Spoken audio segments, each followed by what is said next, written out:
이미 반감기로 보상은 줄었는데 채굴 난이도까지 높아지면 채굴자들이 비트코인을 함부로 던지지도 못합니다.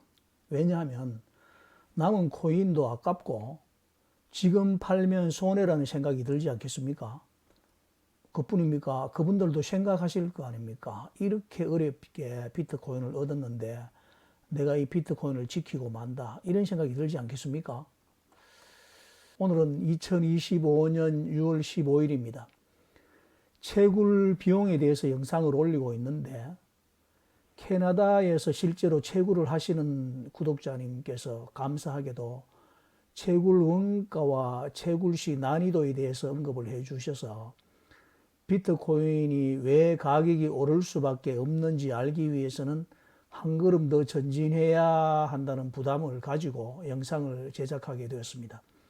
가격에 너무 매몰되지 마시고 비트코인의 본질적인 면을 한번 살펴보는 시간이 되시기를 바라면서 영상을 시작해 보겠습니다. 비트코인 반감기와는 완전히 다르다고 해야 될지, 차이가 있다고 해야 할지, 정말 중요한 개념 중에 하나인데 바로 채굴 난이도에 대해서 이야기해 보려고 합니다. 우리가 보통 비트코인 반감기는 많이 들어보셨고 알지 않습니까? 4년에 한 번씩 채굴 보상이 절반으로 줄어들어서 희소성이 커지고 장기적으로는 가격에 긍정적으로 작용을 하는 그런 반감기 말입니다. 이건 많이 들어보셨을 건데, 그런데 채굴 난이도라는 것이 있습니다. 반감기와는 다른 의미인데요. 채굴 난이도라는 것은 비트코인 네트워크가 10분마다 한 블록을 꾸준히 유지하기 위해서 자동으로 채굴의 난이도를 조정하는 시스템입니다. 예를 들어서 전 세계에서 갑자기 비트코인 채굴 그거 괜찮은 것 같더라라는 분위기가 확산되면서 채굴자가 확 늘 수 있지 않습니까? 그러면 블록이 막 7분, 8분 만에 만들어질 수도 있거든요. 그러면 네트워크가 이렇게 생각합니다.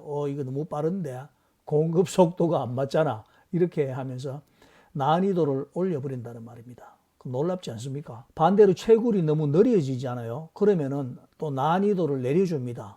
고생이 참 많으신데 제가 채굴 난이도를 좀 내려드릴 테니까 힘을 내시고 다시 채굴 한번 해보십시오. 이렇게 채굴 난이도를 내려준다는 말입니다. 누가 내려주는지 저도 잘 모르겠습니다. 그렇게 설계가 되어 있다는 말입니다. 이것이 2016 블록인가 정확하게는 잘 모르겠는데 대략 2주에 한 번씩 조정을 하는 것으로 알고 있습니다. 이 자동 조절 덕분에 비트코인은 전 세계 어디서 채굴을 하든지 블록 생성 속도가 일정하게 유지된다는 말입니다. 섣불리 덤비다가는 큰 코 다친다는 뜻입니다. 저는 양자 컴퓨터를 잘 모르는데 이 난이도를 이렇게 가만히 생각해 보면은 양자 컴퓨터도 이 난이도 때문에 약간 고전을 하지 않을까 이런 생각이 들기도 하는데 아직 그것까지 제가 파악을 할 수는 없습니다. 전문가 구독자님들이 계시다면은 이런 문제를 한번 언급을 해 주시면 어떨까 생각을 해봅니다. 결국 여기서 한 가지 중요한 포인트를 짚고 넘어가야 됩니다. 이 채굴 난이도라는 것은 반감기처럼 일정한 주기로 정해진 것이 아니라 네트워크 상황에 따라 실시간으로 대응을 하는 거라고 했지 않습니까? 그렇기 때문에 반감기와 채굴 난이도를 비교를 하자면은 이렇게 정리를 할 수 있겠죠. 먼저 채굴 난이도는 주기 2주 정도 됩니다. 그러나 반감기는 그 주기가 4년이지요. 그리고 기능을 보더라도 반감기는 채굴 보상이 감소되는 겁니다. 그렇지만은 채굴 난이도는 그 기능이 블록의 생성 속도를 조절하는 겁니다.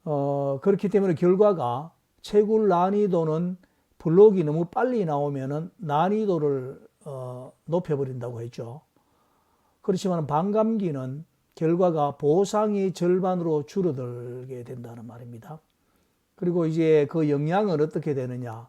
채굴자들에게 채산성에 실시간으로 영향을 줍니다. 채굴 난이도라는 것은 반감기는 장기적으로 공급량 증가율에 영향을 미치게 됩니다. 그래서 요즘처럼 해시레이터 채굴 파워가 사상 최고치를 찍고 있다면은 채굴 난이도도 당연히 계속 올라가겠죠. 그러면 어떻게 되겠습니까?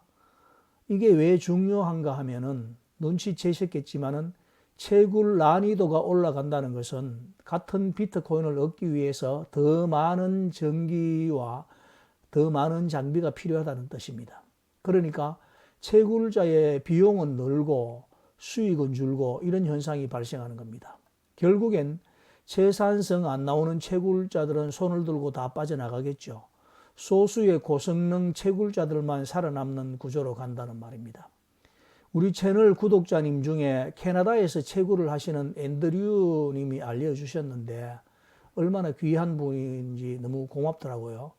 앤드류 님이 캐나다에서 채굴을 하시는데 비트코인 한 개 채굴 비용이 16만 달러 정도라고 합니다. 비트코인 가격 장난 아니죠. 그렇게 되면. 그런 가운데 채굴 난이도가 있어서 또 채굴을 컨트롤하니까 이런 구조라면 결과적으로 비트코인의 공급을 더 안정적으로 그리고 더 느리게 만들지 않겠습니까?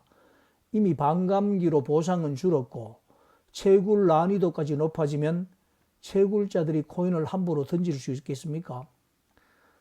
자신이 채굴한 그 비트코인이 얼마나 아깝겠습니까? 그리고 얼마나 귀하게 느껴지겠습니까? 그리고 지금 팔면 이거 손해라는 그런 생각이 들지 않겠습니까? 그것뿐입니까? 그분들도 다 생각을 하실 건데 이렇게 내가 어렵게 비트코인 이걸 얻었는데 내가 이 비트코인은 지키고 만다 이런 생각이 들지 않겠습니까?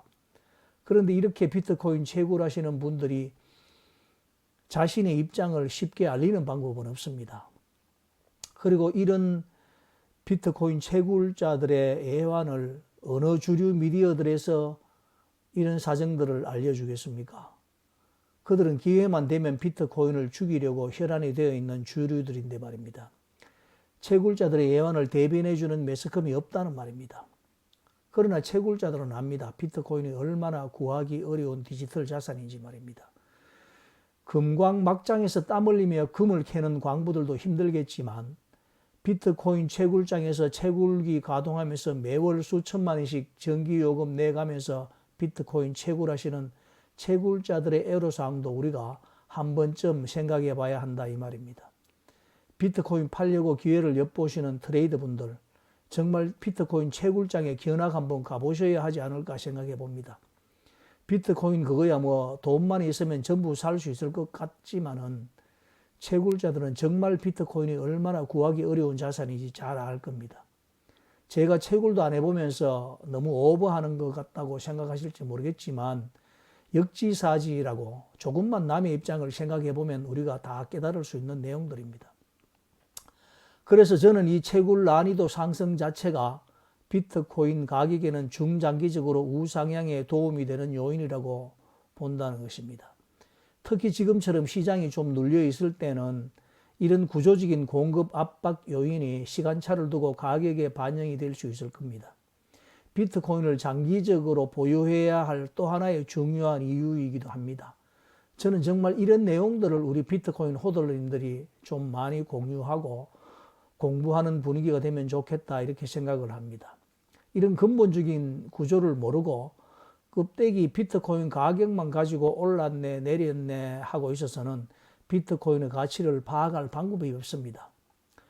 왜 비트코인 가격이 오르는지 왜 가격이 내리는지 그러니까 비트코인 조금만 오른다 싶으면 수익 실현할까 기회를 엿보고 있고 비트코인 가격이 내리면 그러면 그렇지 결국 비트코인 가격은 꺼지게 되어 있는 거야 이렇게 생각하면서 공포에 질려서 비트코인 매수할 엄두도 못 내고 그러다가 비트코인 가격 다시 상승하면 포모에 휩쓸려서 매수하고 조금 하락하면 손절한다고 또 팔고 그렇게 해서는 비트코인을 자기의 자산으로 간직하기 어렵지 않겠습니까? 채굴기 앞에서 채굴 난이도와 싸우며 몇백만 사토시를 얻기 위해서 분투하시는 채굴자님들을 생각하면서 비트코인 잘 간직하시기 바랍니다. 자, 오늘은 이렇게 반감기 말고 또 꼭 알아야 할 채굴 난이도에 대해서 한번 정리를 해봤습니다. 도움이 되셨다면 좋아요, 구독, 알림 설정 정중히 부탁드리겠습니다. 비트코인 호돌이었습니다. 빰.